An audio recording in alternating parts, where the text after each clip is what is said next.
Fala galera, tudo bem? Estou de volta com mais um conteúdo, mais um vídeo. A ideia hoje é falarmos do outro irmão. Falei de simpatia nos primeiros 2 vídeos. 6 dicas para você se tornar a pessoa mais agradável. E no segundo vídeo, alguns exercícios para você abordar pessoas na rua e começar a se sentir mais confiante, começar a se colocar numa situação de desafio, digamos assim, que para alguns é, né, o falar em público, abordar gente, ser mais simpático. No vídeo de hoje, a ideia é compartilhar 7 passos. 7 passos que vão contribuir para que você seja uma pessoa mais empática. E empatia, disse 3 vídeos anteriores, né, a questão do estar dentro do sentimento alheio, é o famoso conseguir se colocar no lugar do outro. Acho algo bem difícil, né? Eu sou uma pessoa que me vejo com características empáticas, com histórico, né, de ser reconhecido como uma pessoa empática.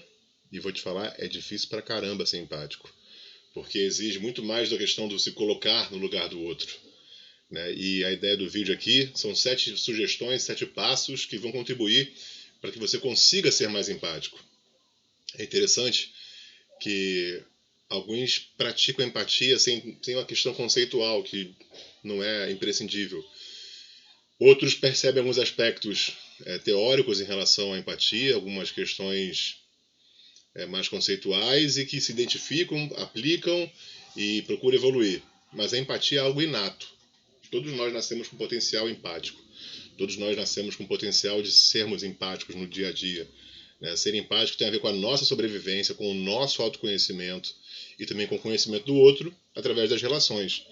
Mas se a gente observar bebê, quem teve filho, né, conseguiu acompanhar de perto o desenvolvimento, ou outras pessoas que mesmo sem terem formado uma família conseguiram acompanhar o desenvolvimento de uma criança, é fantástica a questão da modelagem e modelação. As crianças aprendem muito das emoções por uma questão de copiar, né, de contexto. Então, o ser empático é algo natural, a gente vai aprendendo, né, as emoções primárias, as básicas, as outras mais estruturadas. Uma acontece, né, na amígdala, na parte do cérebro, uma outra já a questão do neocórtex, enfim, parte de neuroanatomia, que eu não vou entrar, neuropsicologia. O que é importante? De uma maneira geral, a empatia se divide em 3 categorias, segundo Daniel Goleman, que foi quem conceituou a inteligência emocional. Ele dividiu a empatia em 3 esferas diferentes, em 3 situações diferentes. Não 3 esferas, mas em 3 classes distintas. A preocupação empática, a empatia cognitiva e a empatia emocional. O que seria a preocupação empática? Talvez seja mais comum para as pessoas, né, em termos de identificação, é quando alguém percebe no outro que tem alguma coisa diferente. É quando você olha para o outro e fala, cara, tem alguma coisa diferente em você hoje. Não sei, mas tem algo aí que não está batendo. É como se realmente destoasse da imagem, né, um princípio de boa forma, alguma coisa ali está aparecendo, está pulsando, está gritando, e é notório para algumas pessoas que conseguem perceber isso. Um grau de simpatia, de sensibilidade pelo outro, que não é necessariamente a empatia, mas é uma preocupação empática. A partir do momento que percebe algo diferente no outro, comenta com alguém, ou vai na pessoa, aborda a pessoa, explicando que percebeu, né, se faz sentido.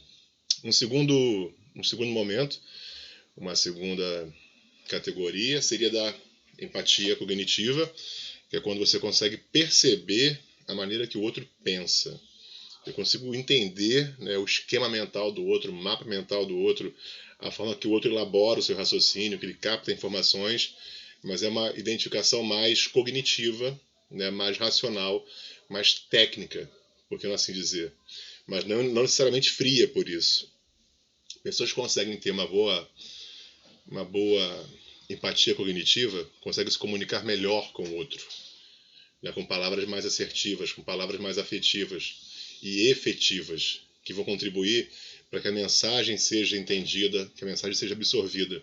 Então facilita muito, na relação a 2, a questão da empatia cognitiva. Já travando. Terceiro aspecto, a empatia emocional, que é você conseguir sentir como o outro está se sentindo. Então o cerne da empatia em si é você conseguir ter essas três categorias, esses 3 momentos em você e no seu comportamento.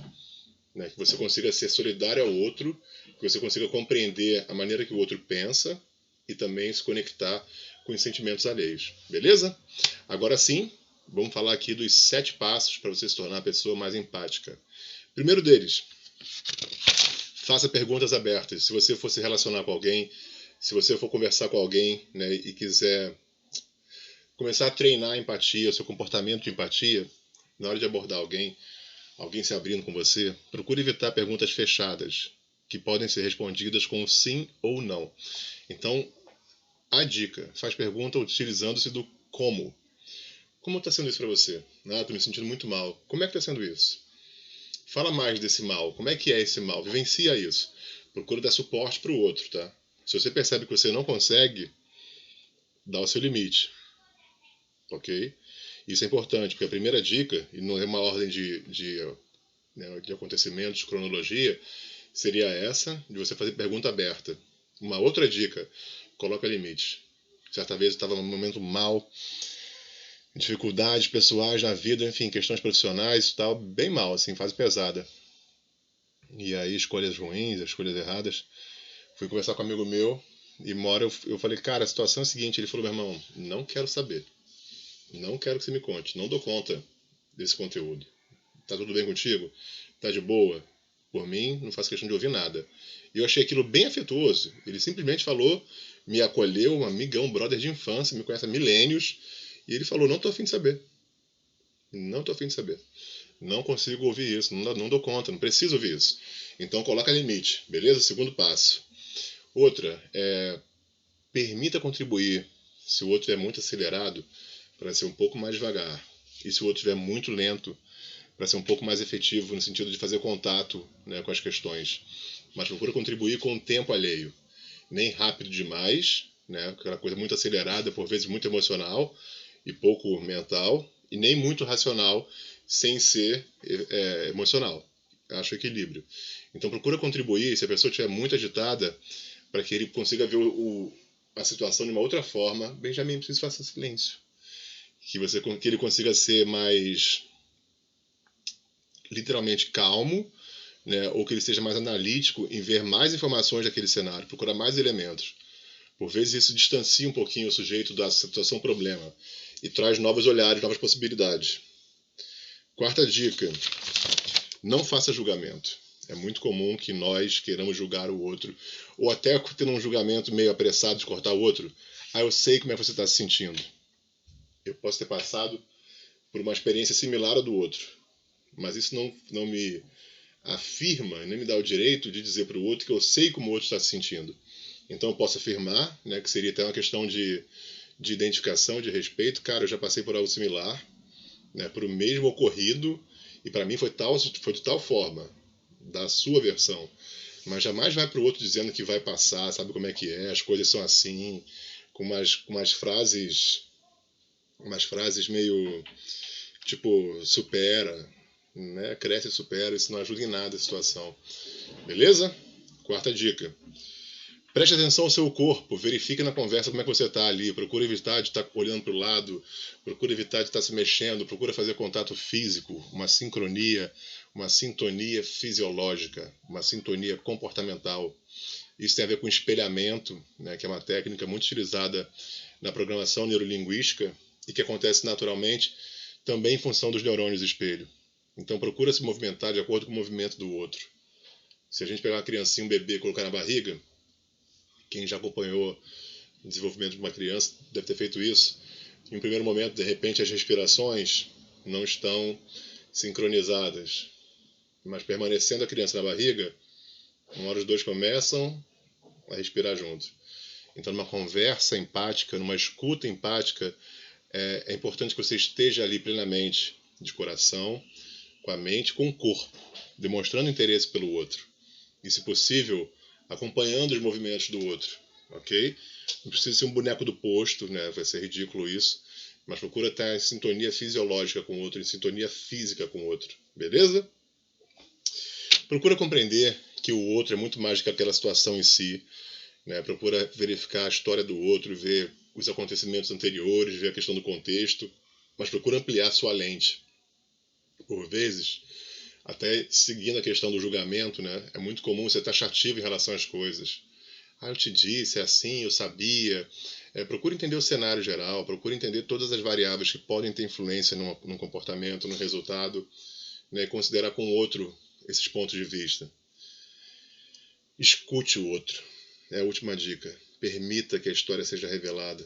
Então, por vezes, estar ali fisicamente, estar ali de coração, estar ali plenamente, né? A pessoa tendo uma sintonia, já basta.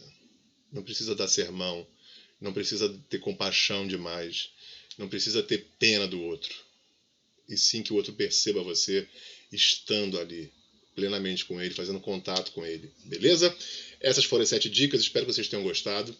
Próximo vídeo fala um pouco mais sobre empatia, trago mais elementos de empatia em relação a uma série de outros fatores, outros comportamentos que tem tudo a ver com o nosso relacionar com o outro, com as relações interpessoais. Beleza? Um beijo enorme, abraço carinhoso, abraço quentinho. Espero que vocês tenham gostado. Se inscreve, curte, comenta. Tamo junto, misturado. Você não está só.